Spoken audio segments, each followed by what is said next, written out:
What's going on, everybody? Hope you had a good week one in the NFL season. I know we did, and we are back for week two. It's RotoWorld's DFS Pick 6 presented by RotoGrinders.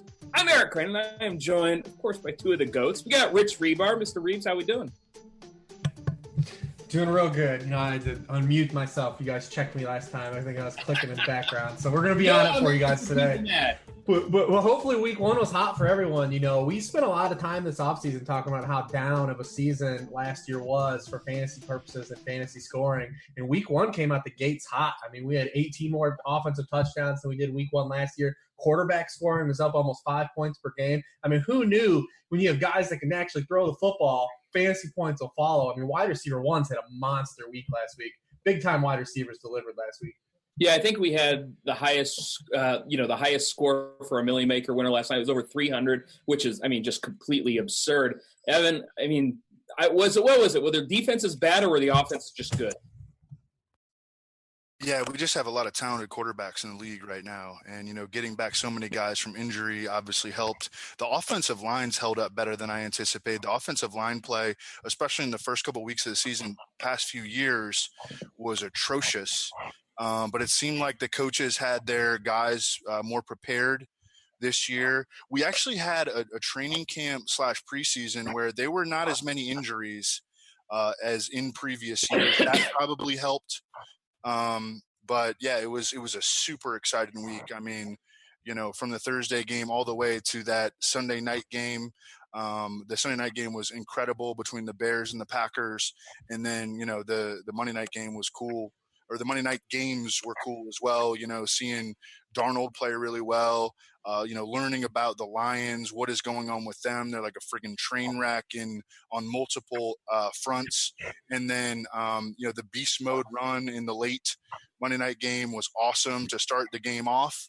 But then, the Rams kind of took over and the Raiders wound up looking like a bad team. And then today we see John Gruden call out Derek Carr. You do not see head coaches in the NFL call out their quarterbacks for not pulling the trigger on open throws. That's a big deal. That's like what, just observers will say, but that's not something that you see head coaches in the NFL say. And I'm starting to wonder, he's probably going to go to Denver in week 2 and struggle. And then, will he be on a short leash after that? They only have AJ McCarron behind him, but and Derek Carr's been doing this for, multiple seasons now, like playing tentatively and, being a captain check down. The Raiders completed 5 passes in week 1 to wide receivers. Yeah, it was a really fun week one, unless you're a Bills fan or a Lions fan. If you're a fan of either of those teams, or I guess the Saints, but at least they know they can put up points. It was a lot of fun if you're out there playing fantasy. Everybody put up a big score. You might not have won with a big score. I think we had a record number of people tweeting saying, I put up yada, yada, yada, and I barely won. Yeah, well, guess what? Everybody put up yada, yada, yada. But let's go ahead and jump into week 2 because obviously week 1's in the books. We know a few more things than we knew before. Time to start preparing for week 2. And one of the first games that, everybody's going to be targeting is this Kansas City game at Pittsburgh. It's got the biggest total on the board. It's a 53-point total. Pittsburgh, they're 4-point favorites at home. And let's first start talking about this Kansas City offense. They just hung 38 on the Chargers. Patrick Mahomes looks like an absolute stud. Reeves, what's your take on this passing game of Kansas City so far? It's really just one guy. If you go back now through the preseason, Tyreek Hill has caught 21 of 24 targets, 88% of his targets for 351 yards. Patrick Mahomes averaged 14.6 yards per target to Tyreek Hill from the preseason and into week 1. To anyone else, he's 20 of 39, 51%, averaged 6.1 yards per target to those guys. Hasn't gotten clicking with Sammy Watkins, hasn't really shown a rapport with Travis Kelce through the preseason. And they haven't really thrown to Kareem Hunt. One of the things that's probably going to be troubling going on with something to monitor is the kind of targets Kareem Hunt gets because Mahomes he's going to wing it, man. He's going to be pushing the ball down the field. So, that might, get rid of some of those, check down type targets. And he's athletic. He can get out and move around on his own. But, this is kind of what we thought was going to happen with the Chiefs. We all kind of had this inkling. They're going to be a team that's probably going to be a weekly shootout type of team. They're kind of going to be the old, like probably the AFC Saints, for us, how we used to target the Saints every week, get both sides of the ball. And Tyreek Hill has just been unreal. Like, he's just been so ridiculous. You look at last year, I think it was fair to question him coming into the season.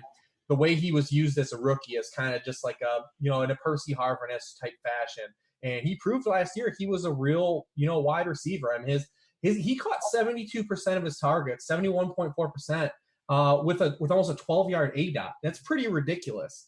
He caught 7 of 8 targets week 1 with almost an 18-yard ADOT. Like that type of efficiency on those types of targets doesn't happen. It's because the dude is just wide open. Like he's just all alone always. I mean, you're not going to always get a punt return. You're always not going to get that cheap, that 1 yard, shovel pass, jet on that jet action. But this guy is a unique elite talent and can drop a hammer, and is paired with a quarterback that is just completely, locked in for his type of skill set.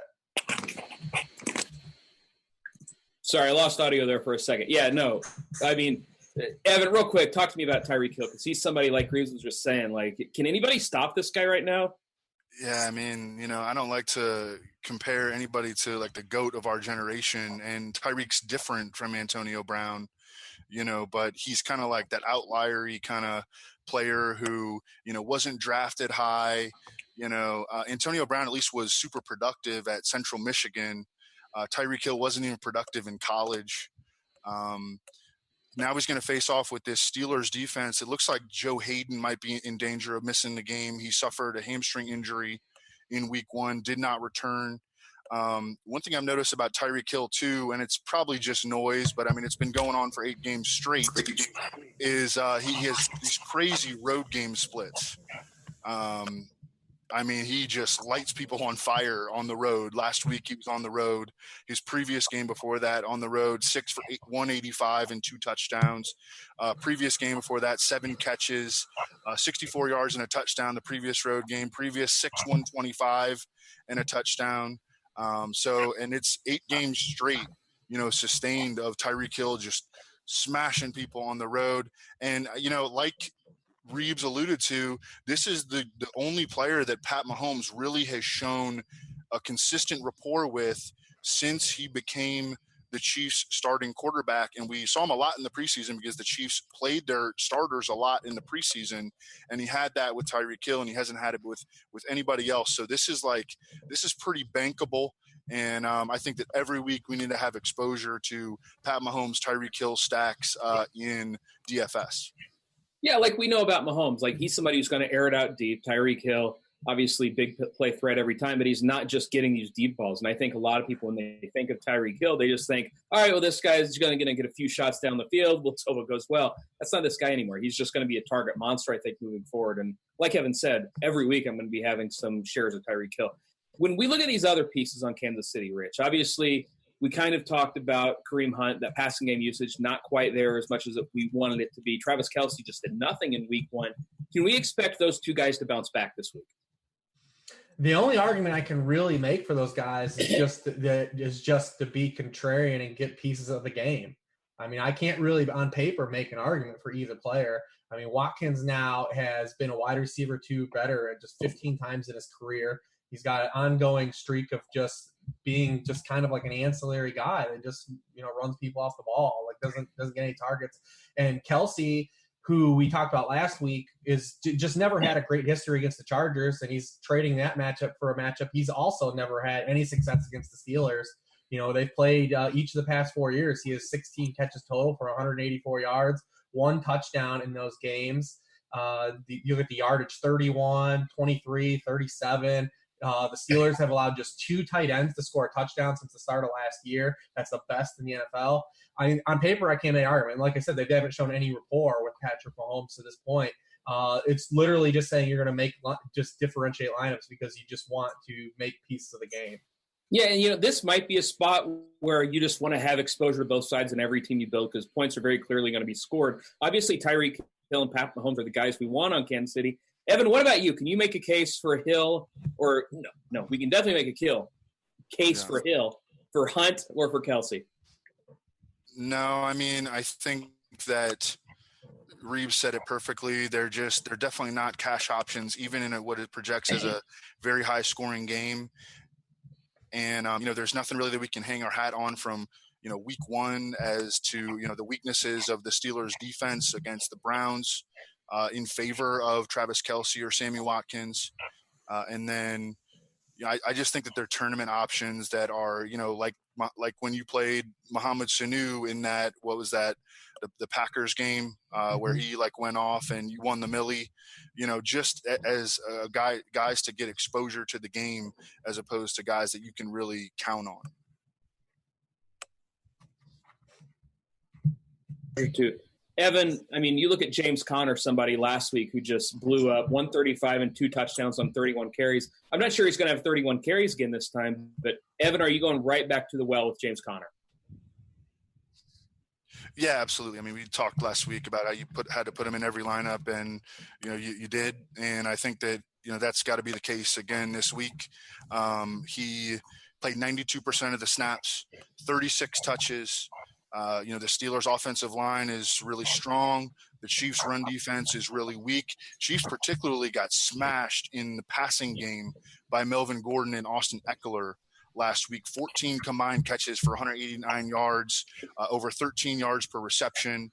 The Chargers running backs also averaged over 5 yards per carry combined against the Chiefs. This is like Pat Mahomes back in the Big 12, and James Conner is, an every down, like he's getting that David Johnson, Le'Veon Bell usage. He's a home favorite. The Steelers over the past 3 years have averaged 7 points per game more at home than on the road. And over the past 3 years, the Chiefs have allowed 7 more points per game on the road than at home. This is a great spot to continue to ride James Conner. I mean, I think that he's another lock button this week. Yeah, I mean, James Conner, and the price has obviously come up, but probably hasn't come up enough. And Reeves, obviously, James Conner's a guy we want to attack. And then also Antonio Brown, I mean, against this Kansas City secondary, it's tough to imagine a world where Brown doesn't get there this week. I mean, listen, we could talk about this Chiefs every week. We've come out of the gates. We're just going to hammer it home early on because eventually it's just going to be everyone, and everyone already is on it. But this passing game is going to smash. You look at AB. Well, you look at just last week. So the Chiefs last season, even with Marcus Peters, they were 31st in PPR points allowed to wide receivers. They came out and allowed 48 last week to the Chargers. Probably could have allowed 60 if the Chargers wouldn't have left 2 or 3 touchdowns on the field in that game. You look at the Chiefs cornerbacks. You haven't talked about they're starting 3 slot corners. Steven Nelson, this guy gave up 7 of 10 targets were caught in his coverage for 103 yards. Scandrick gave up 2 touchdowns. Kendall Fuller allowed 4 or 5 completions for 50 yards. We talked about last week, Evan talked about it, Anthony Hitchens wasn't kept in the Cowboys because he couldn't play in pass coverage. He got absolutely just obliterated by the running backs in that game. This is just going to be a defense that we just circle in weekly. We just go after whatever they did. Ben's in a bounce back spot. DK made Ben the QB2 in pricing, so they were on the ball on that one. Kansas City has allowed the most quarterback scoring points per game on the road last year. They came out last week, allowed 29 points to Phillip Rivers. It's just a smash spot. I mean, AB, we talked about a splits without Le'Veon Bell. Juju's going to eat. I mean, they combined for 59% of the Steelers' targets last week against the Browns, 63% of the team's receiving yardage. I mean, just light them up, put them in lineups, just go. I think it's jam them in for Conner and Antonio Brown. Yeah, I think. Also, all right. So I was just doing. I don't do weekly rankings on our website. RotoPat does. I don't know, Reeves. Do you still do weekly rankings? Yeah, me, Pat, Ray, and Nick Mencio do staff rankings in the season. That's right, in the season pass. That's right. Reeves literally does everything. Yeah, so I was going through some preliminary weekly rankings. The only running back that I could justify ahead of James Conner was Todd Gurley at home against the Cardinals, and I think that James Conner, even you could rank him ahead of Todd Gurley. I don't know. Have you done running back rankings? Is there anybody that you have ahead of James Conner and Todd Gurley, or who do you have up there, Reeves? Yeah, I have 3. So I mean, I just Gurley, Kamara are just basically locked in until those guys like they're just so good, and so consistent. It's hard to fade their opportunity. But yeah, Conner is where he's at, and his pricing didn't jump. He went from 5 to 7 on DK, went from 45, I think, to 67 on DK. I'm sorry, I had backwards, or FanDuel is the first one. But yeah, 7K on FanDuel with that added flex now, where it's not full PPR. I mean, he's a smash there still. Like, how do you still not put him on every lineup? Yeah, I'm really hoping that it's a situation where people look at, the price jump and they say, I didn't mind paying $4,500 for him, but $7K, I don't know if I could pay that. I really hope that happens. We got to fit Antonio in, man. We got to fit Antonio in. We got to fit them all in, man. Like, if you're stacking up a game, this is the game. Like, I don't think either of these teams can blow the other one out. Both these defenses aren't good. Like, it's just a really good spot. And another really good spot, the other high total on the day, is Cleveland at New Orleans. But this game's probably going to be a little bit more of a blowout, just like we thought last week with New Orleans. It's a 50-point total. The Saints are 9-point favorites. Evan, how pissed off do you think New Orleans is after getting beat? After putting up 40 and getting beat against Tampa, now they get the Browns, who, let's face it, they're just not a good football team. Yeah. What do we think about the Saints this week? Did they come out as a nice little FU game? Well, the Saints really didn't generate any pass rush, and their outside receivers just won. I mean, look, first, Deshaun Jackson, especially early in the season, when he's healthy, when he's full, all systems go, like, he's a tough dude to cover, and he made monster plays in that game. And then Mike Evans won every target against Marshawn Lattimore that he saw. I think that the Saints pass rush is likely to come alive against the Browns. The Browns are starting an undrafted rookie at left tackle.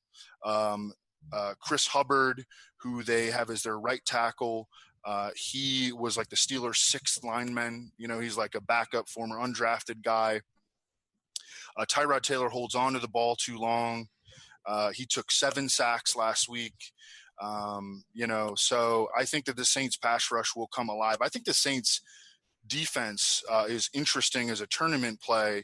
They're still at home.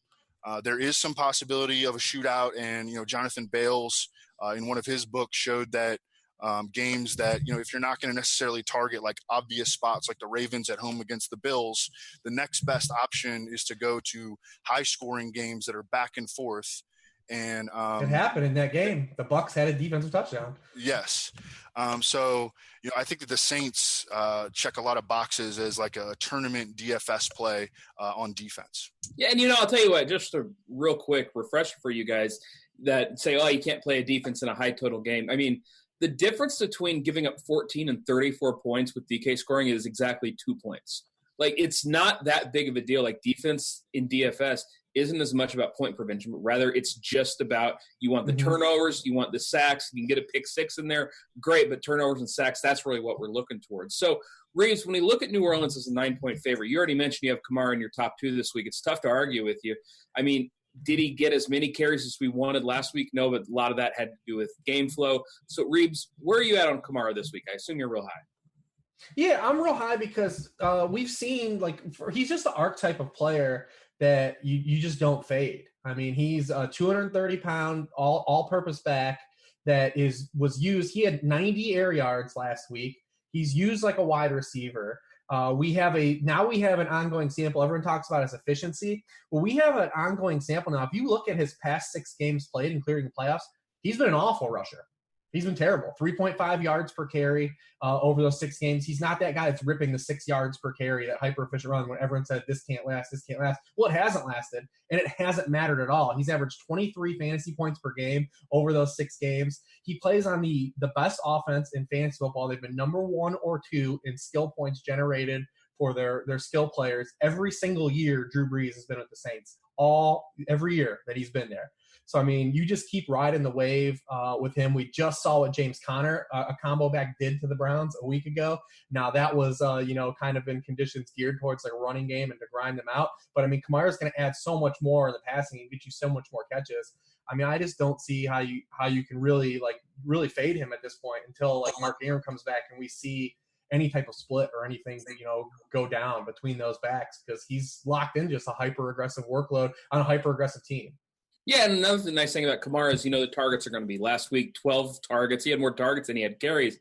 And Evan, when we have a guy like that, he's definitely cash playable, and in tournaments, obviously, massive upside. Yeah, for sure. And I mean, his his rushing efficiency, like Reeves pointed out, hasn't been there. But, at some point, like, he's going to rip a couple of long runs in a game.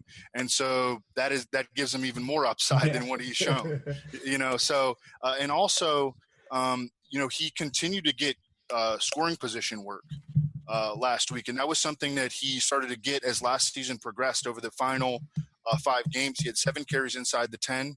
Mark Ingram only got 1. Last week, he scores twice from the 5-yard line in or closer. He's a big home favorite here. They can't trust Mike Gillislee. Doesn't know the offense.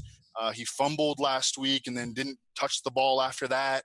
They're not trying to give Jonathan Williams work. So, Alvin Kamara has even more upside than he showed last week when he only got 17 touches. I think that I would probably take the over on 17 touches for week 2 on him.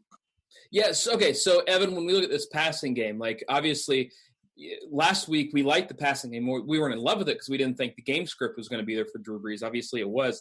This week, how are you feeling about the Saints passing game? Yeah, very, very good. I did like Drew Brees a lot last week, and I continue to really like Drew Brees. They don't have Mark Ingram. They don't have that, like, between the tackles pounder. And so they, because they lack that element in their offense, they are more likely to be a pass-oriented team because their running back is like sort of like a souped-up space back. And so I think that Drew Brees is, again, an unbelievable play, as is Michael Thomas. I know that, it's not about recency bias. It's about another great matchup. It's about target share. There are 2 guys clearly at the top of this Saints passing game in terms of target share. And it's Michael Thomas and it's Alvin Kamara. And then you have Ted Ginn, who, is kind of like a lower volume streaker, actually popped up on the injury report with a knee injury today. So that'll be something to monitor. But then it's just a bunch of guys: Ben Watson, Austin Carr, Traquan Smith barely played. Cameron Meredith was inactive. So we have a clear cut 1 and 2, and that makes life kind of easy. And Michael Thomas was over 50% of his routes in the slot in week 1. Last year, he was only like 20%, but when he was targeting the slot, he was like the best slot receiver in the league. And now they're actually playing him a lot in the slot. So I love that. And he's facing off with Brian Body Calhoun, who gave up the most yards in the league as the Brown slot corner last week against the Steelers, just got torched by Juju Smith-Schuster. So Michael Thomas, like, checks every single box here. Yeah, absolutely. And I'll tell you what, I think I really might just put either Kamara and or Thomas on every team I build. Like, I don't really see a downside with that. And one of them is going to go for at least 20. I think both of them might go for 20. So I have no problem with that. Reeves, last week we kind of brushed off the Tampa side and they put up 48. Are we going to brush off the Cleveland side again this week? Well, probably not, just because there'll be some recency, swing back there. But you look at their guys that played, who performed big. Jarvis Landry was used. They kept true to their word that Jarvis Landry was going to be used in a completely different fashion than he had to this point in his career. He absolutely dominated the target share.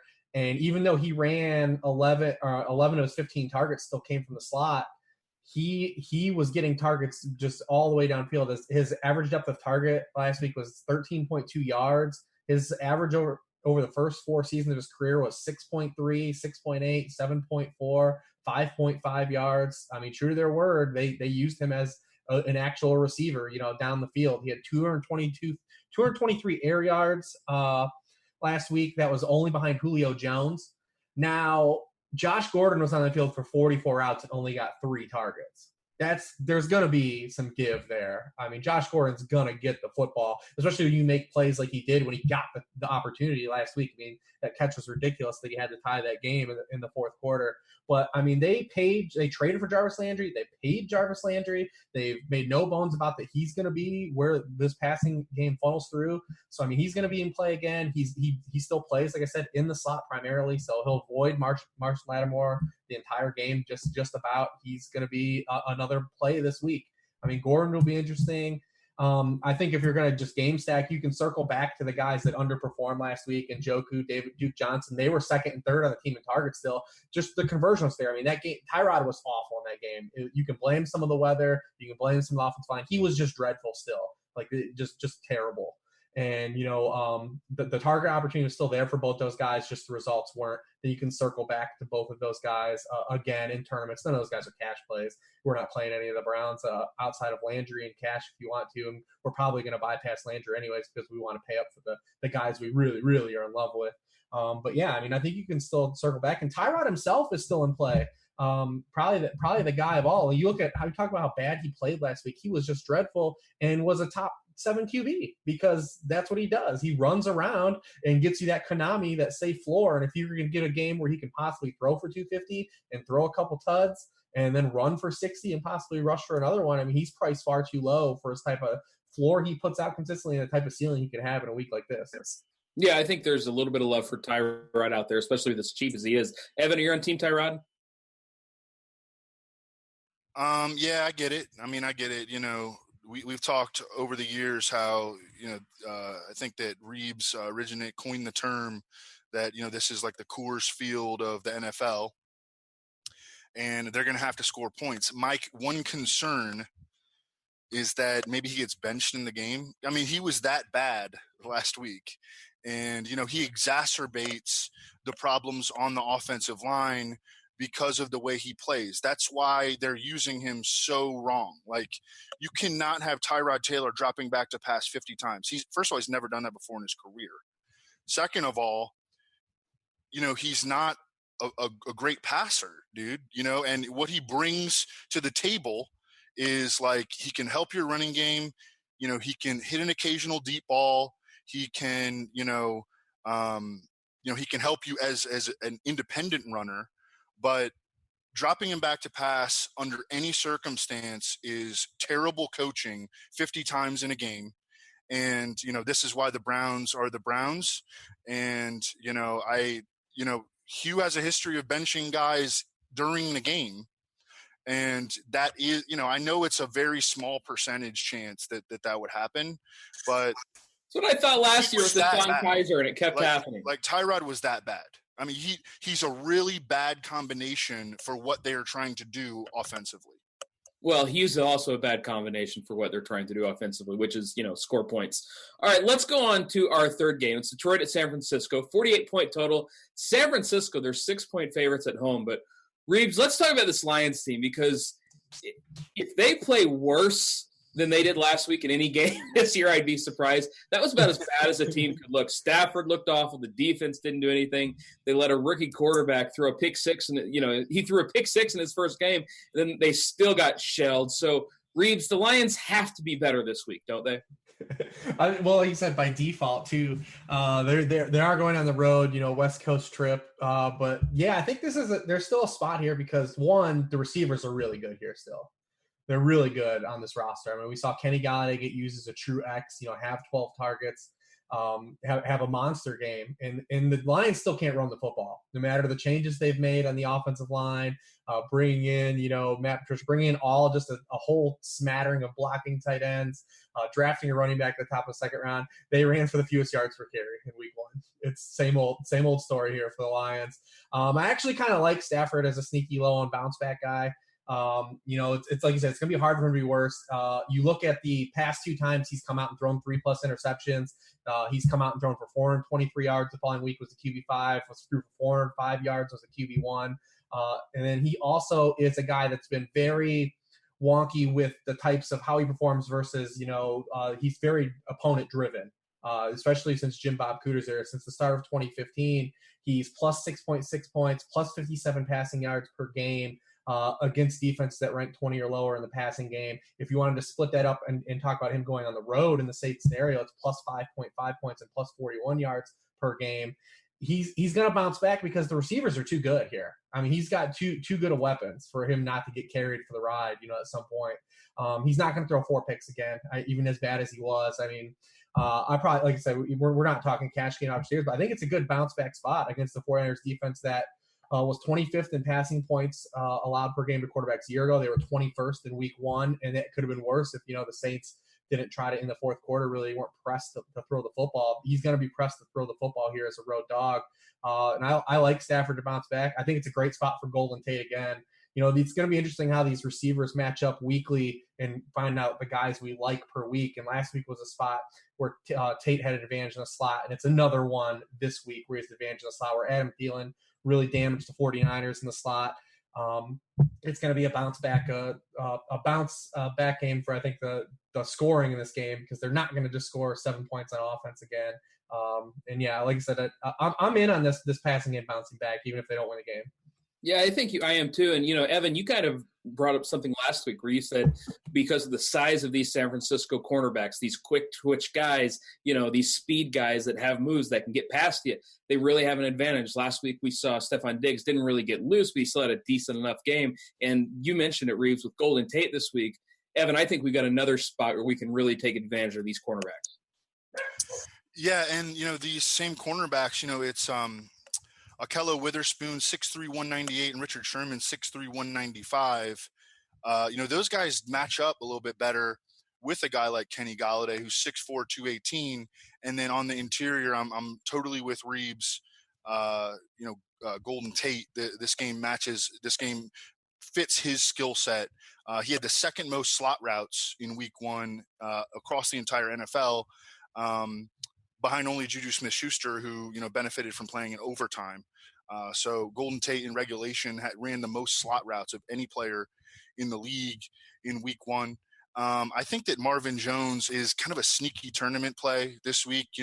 He had 4 fewer targets than Kenny Golladay, but he had more air yards. And he had 2 targets inside the 10-yard line. So I don't think he's dead, after week one. People are probably all worried about him because, there was that small sample last year where when Golladay played and was healthy, Marvin Jones' stats took a hit. And, look, they probably will take a hit overall this year. But I don't think he's, I don't think he's dead by any means. LeGarrette Blount, I'm not sure he's going to play. Now, the Lions are like pretending that they're the Patriots and, not giving out injury information. So, we're probably not going to get any clarity on that until late in the week, maybe not even until Sunday. And this is an afternoon game, so we might not even know until 3 Eastern or something like that. But LeGarrette Blount, he got hurt last week. And so if he's out, I think that helps Theo Riddick. And it might help Kerryon Johnson. I still want to see it from Kerryon Johnson, but Theo Riddick becomes a little bit more interesting. Theo Riddick was 59% of the snaps last week, 7 targets. So he becomes a little intriguing on DK. And then Dalvin Cook last week against the 49ers, he just shredded the Niners in the first half in the receiving game. The Niners are still going to be without Reuben Foster, their middle linebacker. Malcolm Smith missed week 1 with a hamstring injury. Not sure he's going to be back. Dalvin Cook had 6 for 55, and almost all of it was early in the game until the Vikings kind of sat on the lead for the rest of the way. So that is something to note. Theo Riddick as a PPR play. I like Theo, and he's never popular. And again, if LeGarrette Blount's out, or the Garrett, as Reeves likes to call him, I mean, I could definitely see either one of these guys doing well. Reeves, did you think Kerryon Johnson, he sure looked like the best running back on Detroit to me, but I mean, I still am not sure they're going to give him a ton of carries. Yeah, he did in the preseason as well, but I mean, this is a spot they're a big road dog. I mean, and we haven't seen anything from him tangible yet. So I mean, we're not just gonna go fishing, in that direction. So I mean, he's not a guy that we're gonna go play. I mean, you can get cute, but I mean, that's just gonna be swinging in the dark, if you hit there. Well, what about the San Francisco side? Because, Evan, when I look over here, I see a Detroit team that just got lit up on the ground last week, 162 and 2 touchdowns on just 24 carries for the likes of Isaiah Crowell and Bilal Powell. Not exactly, the Gale Sayers of our generation. But I'm looking at a team here where, again, San Francisco, we're going to split carries with Alfred Morris, Matt Breida. I really wish I knew one of these guys was going to get 20 touches because I might lock him in. Evan, what do we think about the San Francisco running game? Last week it was Alfred Morris to start. Alfred Morris was the guy early in the game, and then he lost a fumble at the 2-yard line. and it was pretty much Matt Breida the rest of the way as the 49ers were kind of in chase mode. Now, that did not translate to Breida getting a ton of passing game work. He only had 2 targets, and he's never caught passes, didn't catch passes at Georgia Southern, was second in the NFL in drop passes last year among running backs, despite seeing only 36 targets. So, I don't think that he's necessarily a bankable PPR asset at all. I'm just not sure right now. I still lean toward Alfred Morris because I think that they want him to be the guy. I mean, Matt Breida is sub 200 pounds, and you just do not see NFL coaches using guys who are sub 200 pounds as lead backs, almost never. But you're right. Isaiah Crowell and Bilal Powell just smashed this Lions run defense last week. There have been the Lions looked terrible in literally all 4 of their preseason games. They looked terrible in all 4 preseason games. I was like, maybe they're just not showing very much, the new coaching staff sort of, but now we're hearing rumors that like the players are starting to rebel against Matt Patricia, who's like comes in like a dictator. And, he's a total reversal from Jim Caldwell, who was like a notorious players coach. So it seems like there's seriously some problems in Detroit right now. And I think Jimmy Garoppolo just drops hammers. When I went back and watched the game, 49ers against the Vikings, I was kind of expecting like a dominant game, but the 49ers just left a lot of opportunities on the field. The 2 teams that I thought left the most opportunities on the field last week were the Chargers and the 49ers. I mean, George Kittle dropped an 80-yard touchdown. Marquise Goodwin went out with like a bruised quad. That may translate to Dante Pettis playing a ton this week. Jimmy Garoppolo missed Kittle for another would-be 4-yard touchdown. Pierre Garçon dropped a 15-yard touchdown. Alfred Morris fumbled the ball at the 2-yard line, lost fumble. I mean, the 49ers could have beaten the Vikings last week, with just a few more fortunate ball bounces. I think that they absolutely come back home and they just drop hammers. I love Jimmy Garoppolo this week. Lions have no pass rush, and Ziggy Ansah, their top pass rusher, left last week's game with a shoulder injury. Lions are saying that he's okay, but Ziggy Ansah is like always hurt. So I love Jimmy G this week. In terms of pairing him up with somebody, that I think is a little bit more difficult, but my first pick would be George Kittle. I think that George Kittle is like a top 3 tight end play, adjusted for price on the DFS slate this week.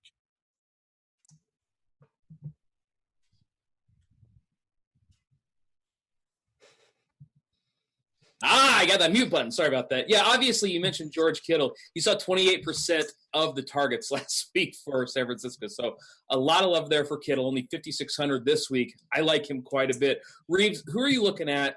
Who are you looking to target in the San Francisco passing game? Yeah, I think it's just Kittle. I mean, it's tough. I think you can play Garoppolo naked, and he is the most handsome quarterback in the league. So I mean, you might as well go. If you're gonna go naked, you're going naked with Jimmy G. But I mean, Kittle's the guy. I think when you just look at not paying up in the tight end position, I think we're gonna run into this every week now with the tight ends. Like it's gonna be after Gronk, man. It's gonna be just bad.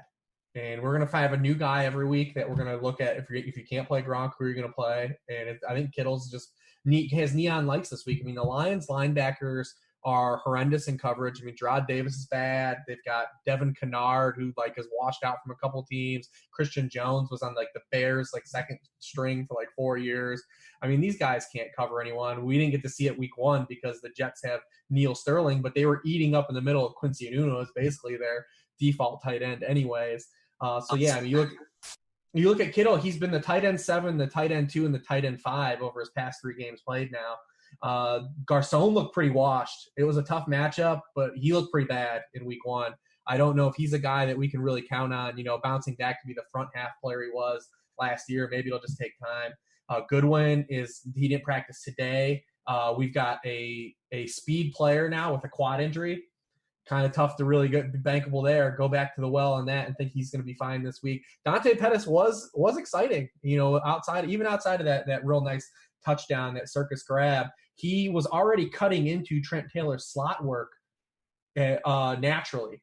So, I mean, if Goodwin's going to be out, he's going to get inflated snaps. And eventually we might see this guy that they traded up for to get, either take over for Taylor or take over for Garcon at some point in the year. I mean, he's kind of interesting. It'd just be a complete dart. Only if Goodwin was out could you even possibly even play him even in a tournament. But yeah, it's just looking at Jimmy G and Kittle. Yeah, Kittle's. I'll tell you what. I know we were talking about Gronk earlier, but at his price, he's going to be in a ton of my lineups. I like him a lot, and if I'm with you guys, if I was playing Jimmy G, I'd be pairing him with Mr. Kittle. All right, let's talk about some other quarterbacks because it's kind of a weird week where all the guys that I like are really concentrated in these three games that we just talked about, which is, both good and bad. It's bad because I think a lot of people are going to look that way, but it's good because at least we know where to go. We can differentiate elsewhere. Maybe one of the places we can differentiate is at quarterback. Evan, I got a name for you, and he's not exciting, and he's not somebody I like whose button I like to click on, but he's got a great match against a secondary that's awful. What are we doing with Alex Smith this week? I knew you were going to say that. I mean, I like it, man. I like it. There's a lot of options in that passing game. They have a lot of options, and they have a lot of options that kind of don't mesh with Alex Smith. And then they have a lot of options that do mesh with Alex Smith, and it's really clear the guys who do mesh with Alex Smith, and it's the guys who get open. It's Jordan Reed, Chris Thompson, and Jamison Crowder. Josh Doxson and Paul Richardson just, I'm sure that they'll mix in a decent game here or there over the course of the year, but their games just are not a match for Alex Smith whatsoever because they really don't get open. But they have increased possibilities of getting open against the Colts for sure. The Colts don't rush the passer at all. The Colts are not particularly good in the secondary, as you mentioned. My one concern would be, are they going to put it in Adrian Peterson's belly 30 times in this game and control this one? I do think that Andrew Luck is going to come out and be able to move the ball against the Redskins with that short passing game. But I do think that Alex Smith is very much in play. I think he's one of the better streamers this week. And I would add to that Case Keenum at home against the Broncos. They're letting him sling it a little bit. He's obviously, that it's been very clear that he has a great rapport with Emmanuel Sanders. Cortland Sutton, I think we have not seen the best from him yet. I think that he's going to continually get better over the course of the season. This dude, Phillip Lindsay, is kind of the real deal, like a souped up Austin Eckler. They will use him in the passing game. And, they're at home playing the Raiders. Raiders, not only are they on, traveling to the elevation on a short week, but they also played that super late game.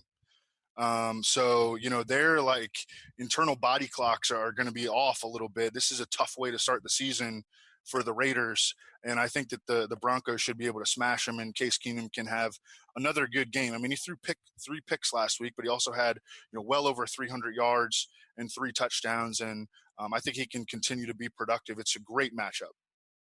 Yeah, I mean, I definitely like Case Keenum as well. Reeves, I wanted to ask you about another guy. And this is a guy who we always liked. We want him to happen, and it's just been so long since it's actually happened. Reeves, what do we think about Cam against the banged-up Atlanta defense? Yeah, it's interesting. I mean, Cam's a guy who struggled against Dan Quinn. Dan Quinn's defenses have really hampered his fantasy production, and a lot of these games have gone under. If you look at the Falcons-Panthers games, I mean, I'm not really looking just he's always expensive. I mean, obviously, we're good to running backs. And listen, we're going to all be jamming Christian McCaffrey wherever we can in this matchup. But I mean, I'm okay. I'm never anti-Cam for tournament play just because we know the type of ceiling he has. I had. Yeah, the 2 guys I had was Case Keenum, written down for DK. He's 5,800 on DK. That's really alluring. Evan hammered out those. And the other guy, it didn't work out the Thursday through Monday slate. Goff was a real letdown on Monday. But primetime Russ, man, is cheap again. His price dropped.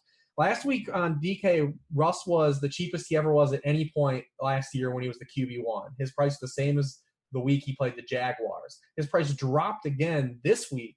And he's been the QB1. He's been a QB1 in 8 consecutive Monday night games, primetime games, Sunday night or Monday night. He's averaged 24 points per game. He's either been the QB1 or the QB2 overall in scoring in 4 of his past 5 Monday night starts, almost at 28 points per game. The Bears allowed the QB5 in just a half of football last week. On a guy with one leg. On one leg. Yeah, on one leg, and that didn't even run. Now Russ is interesting because he's made like a really unique career transition. He's kind of like a hair on fire Mad Bomber now. Like he makes a ton of negative plays.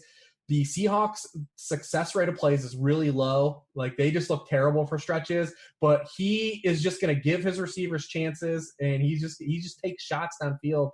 His depth of target just continuously gone up the past 4 years. Last year it was a cry. Week 1 it was almost 12 yards. He's just kind of turned to this, like his efficiency is completely dropped as his volume's gone up and he's just pushed the ball downfield. But for fantasy, like these are the types of players that drop these big numbers. And when they can move like a guy like Deshaun Watson could last year, and we saw Patrick Mahomes is the same way this year, you get a little bit of rushing, the defenses get a little bit worse, and you got these guys that just consistently push the ball downfield. They go through stretches of the games where they look not like good tangible quarterbacks, but they've just produced buckets of points. And Russ still had an awesome game last week. Yeah, and I love how we hear all off season about how this team's going to come out and just be a smash mouth team. And guess what? They have like no ability to like diagnose how good their own team is, and that their defense is trash. And immediately week 1, their friggin' first round pick is running 7 times for 8 yards, and they're going right back to needing Russ to put the team on his back. I mean, they have not managed their team very well in the past couple of years, and their defense is terrible. And it's gonna be the Rush show again all year long, and it's gonna be Tyler Lockett in the slot now taking over for Doug Baldwin, which is pretty interesting because that's where the Bears got smashed last week by Randall Cobb. The Bears slot corner Bryce Callahan gave up 6 catches on 6 targets. So you're not? Are you gonna also roster some Russ to Brandon Marshall stacks? I tried to pick him up in season long. Hey, when you have Doug Baldwin, you do what you got to do. All right, let's talk about some running backs. And, as Reeves mentioned earlier, everybody's going to be trying to jam in Christian McCaffrey this week. And why is that? Deion Jones, he's out. Keanu Neal, he's out. Evan, how much does these two guys being out affect that Falcons defense? Yeah, it's massive. I mean, this is Dan Quinn's defense. So one of the highest efficiency plays, maybe the highest efficiency play, just from a general standpoint, is like passes to running backs. You get a really high completion rate. They average like 7 yards per play. It's just a very high efficiency play, ideally on early downs, not on third downs. Which is, when NFL teams throw the ball to their running backs, but on early downs. And, the Saints and the Patriots in particular have mastered this. But the Falcons have conceded receptions to running backs, and they've been able to kind of get away with it because of the talent and speed of the second and third levels of their defense. But that is due to the fact that they had Keanu Neal and Deion Jones. Okay, Deion Jones is like one of the biggest – he's like, the Bobby Wagner of the Falcons defense, and removing him from this defense is massive. And this really is a green light situation for Christian McCaffrey. Christian McCaffrey had, I think, 9 targets last week, and some of them were off target from Cam. Cam is not really that great of a short distance passer. But this should be a big game for Christian McCaffrey for sure. You're also removing Greg Olsen from the offense, so that frees up some opportunity. So it's really just Devin Funchess and Christian McCaffrey right now in that passing game. DJ Moore was the 4th receiver in week 1. Yeah, DJ Moore is somebody I drafted in some best balls, and that looks like a sunk cost at this point. And, some other running backs, Reeves, that we're going to talk about, like, Evan mentioned Adrian Peterson earlier at home against Indy. That's a spot. Melvin Gordon against Buffalo, I love this week. You mentioned Todd Gurley, obviously. Reeves, who are some of the other running backs you're looking at? Yeah, to circle back on McCaffrey too, the Olsen injury is pretty massive. You look at McCaffrey splits last year, he averaged 8.1 targets per game when Greg Olsen wasn't active compared to just 5.7 per game with him active. Now, a lot of people were disappointed in McCaffrey's game last week because the overall line wasn't that strong and he lost a fumble, but he had 16 touches for 95 yards in a game that featured the fewest amount of combined offensive plays of week 1. So a lot of people were, that usage was there still though. He played the most amount of snaps, the highest rate of snaps he ever played in a game to this point in his career. It was there. Last year when these two teams played without Greg Olsen, he was the RB6 in PPR scoring that week, and that was with Deion Jones on the field. It's a light him up situation there. You mentioned Adrian Peterson. I like Adrian Peterson as a season-long play. In DFS, I'm probably not going to play him because he did this to us last year, had a couple big game, high-volume games. The matchup's good and everything, but he only played 53% of the snaps. He can only thrive in like one type of game script. And now we can project that type of game script here. We all think that's going to happen. But what if it doesn't? What if something fluky happens? I don't like to play him in DFS just because he can just come off the rails in a hurry and be out of the game. We saw that last year. I think he had a monster game last year and then was facing the Rams, who were just getting lit up by the run.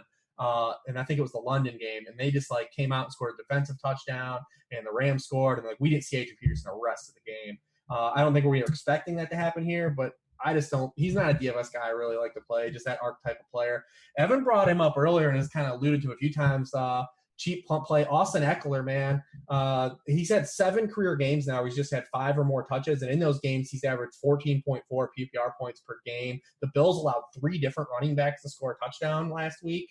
They're probably going to be up. He's not a type of guy that's going to get ground and pound, milk away carries, but he's going to get opportunities in this game.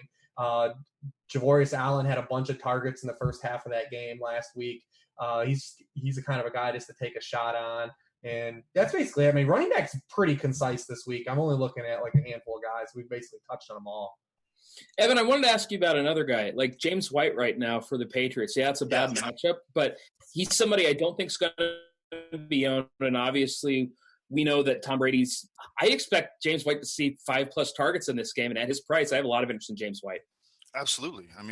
Jeremy Hill tore his ACL. Rex Burkhead, I think he got concussed in practice because he went to the start of practice. The reporters saw him, and then they put him on the injury report as no practice with a concussion. So I don't know if he got like hit in the head with a football. Danny Etling on the sideline is like throwing one and rocks Rex in the head or something. But is Hackenberg there? Oh my God, it could be Hackenberg. That would be amazing. Is he on the practice squad? I don't know. They had him for a little bit. Or no, they brought him in for a tryout. I don't know. Maybe they brought Hackenberg back in for a tryout, and he got Burkhead concussed. It wouldn't surprise me. But either way, it's like the guy who wasn't a Burkhead that almost hurt Brady and he had the cut finger for the Super Bowl. Yes. Yeah, payback. Brady's getting him back in retaliation. Yeah. No, but all right. Jeremy Hill, ACL. Sony Michel, look, he might be active this week, but they're not going to give the ball to him. He hasn't been practicing. He had fumble issues early in camp. Maybe they'll get it to him a couple times, but he's not going to come in and have like a big workload. Maybe a max of like 8 carries. They're going to have to ease him in coming off that knee injury. And then, they had to sign Kenyon Barner. And they're not going to give him the ball. So this is an awesome spot, I think, for James White. It's not necessarily a great matchup. The Jaguars have been good, like pretty much in every area against running backs in terms of defending the receiving game against running backs. I'm trying to think what they did. Yeah, Barkley didn't really do very much against them. 2 catches on 6 targets last week against the Jags. And last year, they have a lot of speed at linebacker. They're kind of similar to the Falcons, but they don't concede the running back receptions like that. So it's not necessarily a great matchup, but man, anytime that you can get James White and he's likely to see 60 to 80% of the snaps and 13 to maybe even 17 touches in a Tom Brady quarterbacked offense, I mean, I think he becomes very, very intriguing in PPR. I know that in my season longs, and I have a ton of James White, because people started taking Rex Burkhead like in the 4th round. I'm like, I'm taking James White in the 9th then. And, I have him on like every single season long team, including both my high stakes leagues teams. I mean, I'm definitely playing him in all those scenarios. And I think he's an awesome play on DK. Any other guys you're looking at, Evan, that we haven't talked about? I mean, I think we kind of touched on them. Yeah, it's a really narrow week as far as I'm concerned. Reeves, did we miss anybody with you? No, that was running back. I think you've got the core plays. Yeah. All right. So wide receiver, tight end. We already talked about the passing game of Washington. Jordan Reed, I like this week. You mentioned Devin Funchess without Greg Olsen there, a guy I'm definitely going to be targeting. Reeves, who are some of the other wide receivers or tight ends you're looking at? Chris Godwin.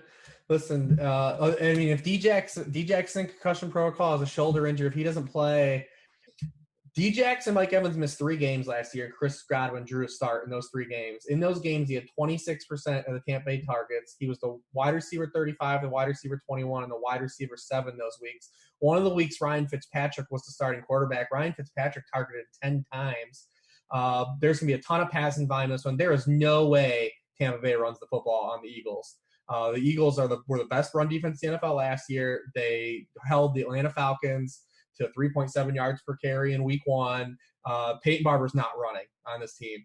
Now Ryan Fitzpatrick's definitely not putting up 40 on the Eagles either. But passing volume is going to be there for his cost. He's the one guy that's going to get you to the jam him in, to Antonio Brown. He's one of those guys that's cheaper price that you can get to. And the only other guy that I do want to talk about is another guy in that game is Mike Wallace. Mike Wallace. Anytime I can recommend the guy that had no catches last week, I mean, we got to do it.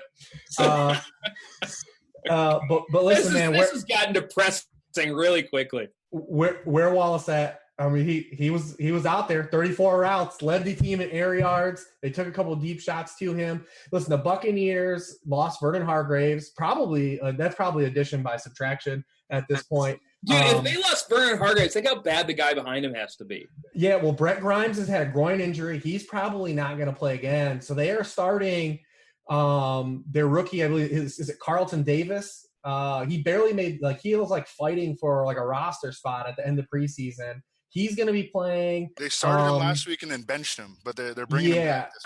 They have bring him on back. Bring him on back.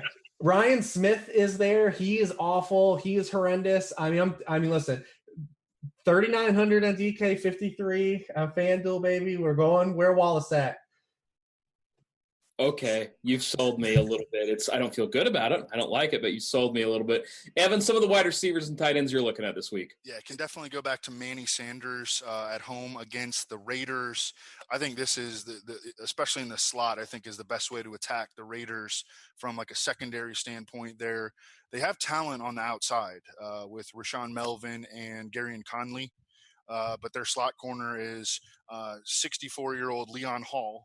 And Cooper Kupp had 5 for 59 and a touchdown against him.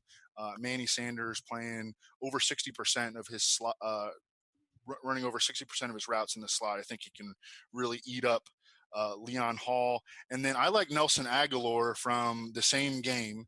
I know that, everybody was calling him poor man's Jarvis Landry last week because he had 33 yards on 8 targets, but that was against that same really speedy second and third level of the Falcons defense.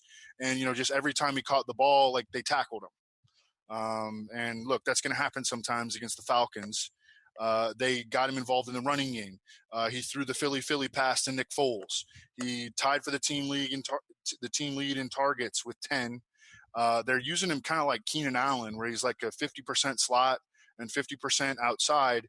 And then Vernon Hargreaves, the guy who Reeves talked about, he's out for the year for the Buccaneers. I wouldn't have minded if he would have played because he's not very good.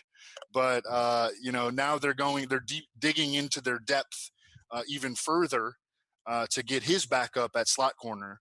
And the outside guys are beatable as we just laid out. So I really like Nelson Aguilar, Mike Evans in that same game. And then Odell Beckham, obviously, always going to Dallas. The Cowboys actually, they're I mean, it's Odell, and they were using him in the slot a lot more last week. An easier way to get him slants. He's going to bring one of those slants to the house very, very soon. It's weird to me that nobody's talking about Julio at all against Carolina. It's just one of those weeks where we can't afford it.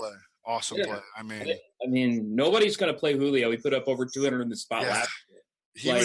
He would be my wide receiver 2, I think, behind AB. I think I don't know, Michael Thomas up there too, but I think he'd be my wide receiver 2. Yeah, but I think I mean we talked about kind of a narrow player pool this week. Everybody's going to play Antonio. Everybody's going to play Michael Thomas, and if everybody's playing those 2 guys, nobody can afford Julio. So to me, in tournaments, I really like the idea of playing a completely unowned Julio. All right, guys, that's going to do it for us. Been a lot of fun. Evan Reeves, thanks for joining me. We got to get Devin out of here. He's got to get home to his lovely lady. But thanks so much for watching the RotoWorld RotoGrinders DFS Pick 6. I'm Eric for Evan and Reeves. We'll see you guys later. Peace.